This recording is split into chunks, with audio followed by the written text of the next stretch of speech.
নমস্কার বন্ধুরা, মানবীর রান্নাঘরে আপনাদের সবাইকে স্বাগত জানাই।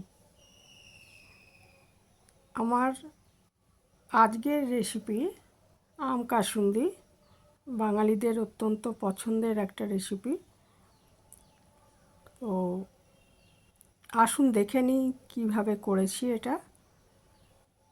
তো এখন তো ভালো কাঁচা আম এখন পাওয়া যাচ্ছে, এই সময় এটা করে সারা বছরের জন্য সংরক্ষণ করতে পারেন। এর জন্য আমি দুটো আম নিয়ে নিয়েছি, একটা মাঝারি সাইজে আর একটা একটু বড় ছিল।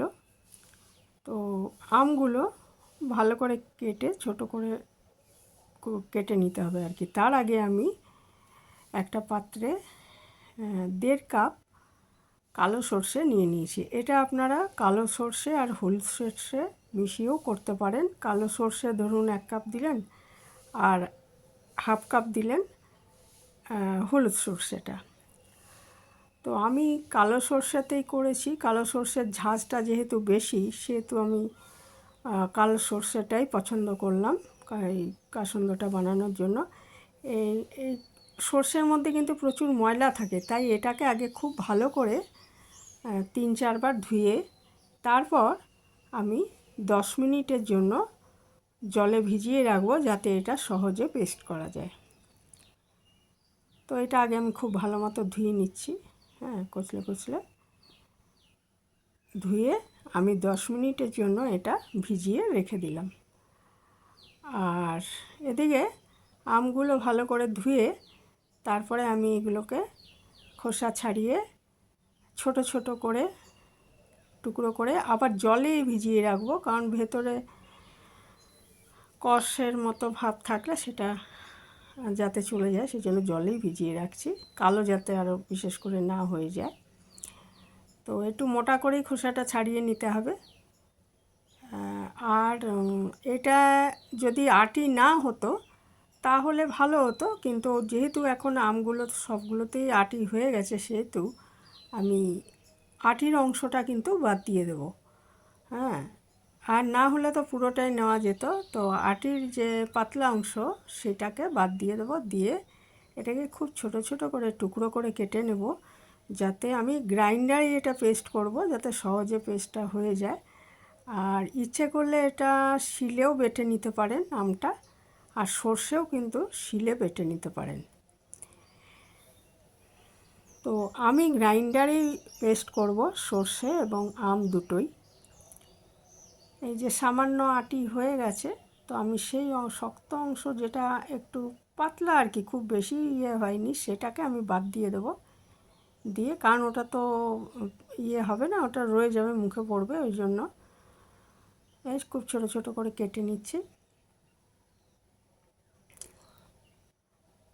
আর আমি বটিতেই বেশি ভালো কাটি, ওই জন্য বটিতেই দেখালাম। যারা ছুরিতে বা চাকুতে ভালো কাটেন তারা তো সেইভাবেই কাটবেন।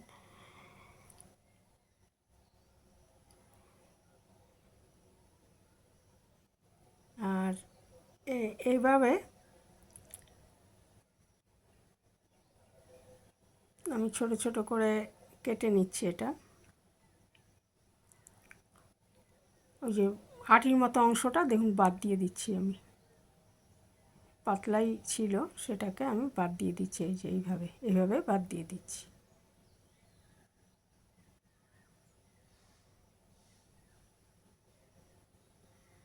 আর এইভাবে আমি দুটো আমই কেটে নিলাম ছোট করে।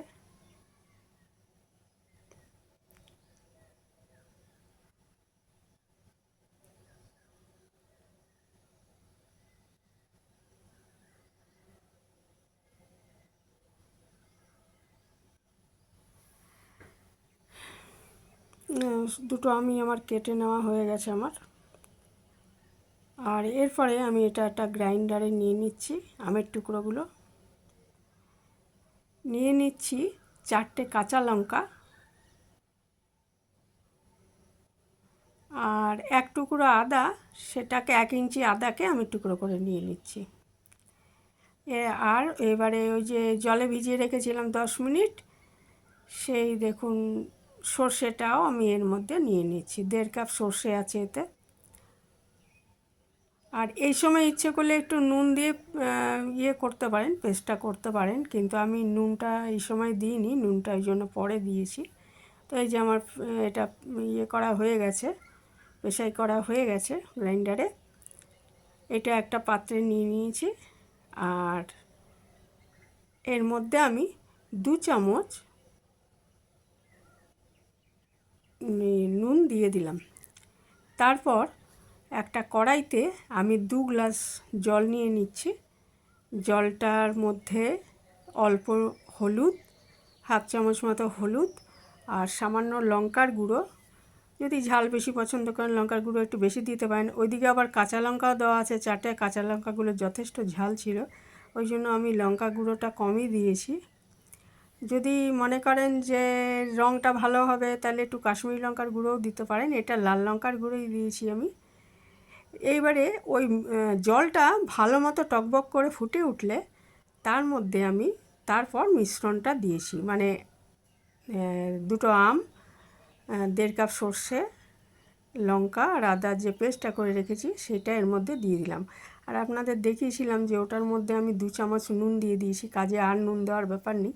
পরে একবার টেস্ট করে দেখব, যদি নুন কম মনে হয় তখন নুন দেওয়া যাবে, কিন্তু আমার আর নুন দেওয়ার দরকার হয়নি, 2 চামচই দেখলাম নুনটা ঠিকই আছে। তো এটা খুব ভালো মতো মিশিয়ে দিচ্ছি জলের সাথে, মিশ্রণটা খুব ভালো মতো মিশিয়ে দিয়ে এটাও আমি খুব ভালো মতো ফুটতে দেবো। এটা টকবক করে, কারণ টকবক করে ফুটতে হবে, এবং এটা টকবক করে ফোটার পর 2-4 মিনিট গেলেই তখন ওই যে আমটা রয়েছে ওটা তো সেদ্ধ হতে হবে, সেদ্ধ হওয়ার পর তারপরে আমি এর মধ্যে হাফ কাপ চিনি দিয়ে দিচ্ছি। ইচ্ছে করলে আর সামান্য চিনি বেশি দিতে পারেন, কিন্তু আমি খুব বেশি দিইনি, হাফ কাপ চিনি এর মধ্যে দিয়ে দিলাম। দিয়ে আবার খুব ভালো মতো এটা ফুটিয়ে নিচ্ছি। খুব ভালো মতো ফুটে গেলে তখন এতে আমি মিশিয়ে দেব সর্ষের তেল, হাফ কাপ মতো সর্ষের তেল। আর সর্ষের তেলটা একটু ভালো হলে, ঝাঁজ আছে যে তেলটা, সেটা হলে ভালো হয় আর কি, তাহলে কাসুন্দটা ভালো হয় খেতে। আমি হাফ কাপ সর্ষের তেল এর মধ্যে দিয়ে এটা কিন্তু ততক্ষণ ফোটাতে থাকবো যতক্ষণ না এই তেলটা খুব ভালো মতো মিশ্রণটার সাথে, এই যে তেলটা এখন দেখা যাচ্ছে এটা আর দেখা যাবে না, যখন খুব ভালো মতো যখন মিশে যাবে এটার সাথে তখন আমি বুঝবো যে হ্যাঁ এটা হয়ে গেছে। ততক্ষণ পর্যন্ত এটা আমি কিন্তু ফোটাবো, এবং তাতে কি হবে, আমি যে পরিমাণ এটা গাঢ়ত্বটা রাখতে চাই, ঘনত্বটা রাখতে চাই, সেটাও চলে আসবে। যে পরিমাণ আমি এটা ঘনত্বটা রাখবো তার থেকে কিন্তু একটু আগেই বন্ধ করে দিতে হবে গ্যাসটা, কারণ ঠান্ডা হওয়ার পর এটা আরও বেশি গাঢ় হয়ে যাবে। তো এখন দেরি আছে, এই যে তেলটা কিন্তু এখনও মেশেনি, তেলটাকে আমি খুব ভালো মতো মিশিয়ে দিচ্ছি মিশ্রণটার সাথে। আঁচটা তো চড়াই রেখেছি, সেই জন্য আমি মাঝে মাঝে নেড়ে দিচ্ছি এটাকে। আর এর মধ্যে 2 চামচ মতো ভিনিগার মিশিয়ে দিলে কি হবে, খেতেও ভালো হবে আর জিনিসটা অনেক দিন ভালো থাকবে, প্রিজারভেটিভের কাজ করবে। আমরা কেনা যেটাই করি তারা তো ভিনিগার ছাড়াও আরও অনেক কিছু মেশায়, কিন্তু ঘরোয়াভাবে আমরা শুধু ভিনিগারটাই মেশাবো। এবং এই ঘরোয়াভাবে তৈরি কাসুন্দি, আম কাসুন্দি খেতে দোকানের থেকে অবশ্যই বেশি ভালো হয় এবং স্বাস্থ্যকরও বেশি। তো এই কাসুন্দ কিন্তু শুধু আচারের মতো ভাতের সাথেও খেতে পারেন, আবার আম মাখা বা বিলাতি আমড়া মাখা এগুলোর সাথেও মিশিয়ে খেলে ভালো লাগবে, আবার শাক ভাজা, উচ্ছে ভাজার সাথে মিশিয়ে খেলেও ভালো লাগবে। হ্যাঁ, আর ফিশ ফ্রাই, চপ, কাটলেট সব কিছুর সাথেই খাওয়া যাবে, খুবই ভালো লাগবে খেতে। তো এইভাবে আমরা ঘরে বানিয়ে অন্তত 1 বছর তো সংরক্ষণ করাই যায়, এইভাবে বানিয়ে নিই। তো এই ছিল আমার আজকের রেসিপি। ভালো থাকবেন সবাই, এখানেই শেষ করছি। আর যারা এ পর্যন্ত দেখলেন তাদের অসংখ্য ধন্যবাদ।